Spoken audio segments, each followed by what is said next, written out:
स्तुतीने सूर्या शाप दिधला, सूर्य नभी लोपला, कर्म मार्ग खुंटला, अनर्थ घडला जगात.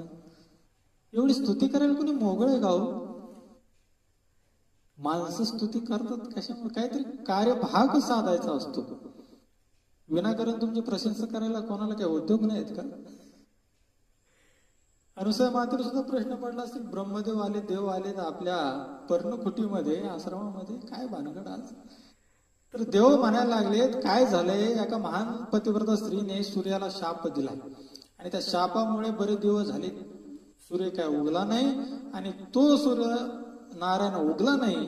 त्याच्यामुळे सगळी काही दिनचर्या आहे प्राणी मात्रांची, ऋषी मुनींची, माणसांची, ती सर्व काही लोप पावलेली आहे आणि हा अनर्थ घडलेला आहे. कर्ममार्ग सर्व खोटलेला आहे. अशा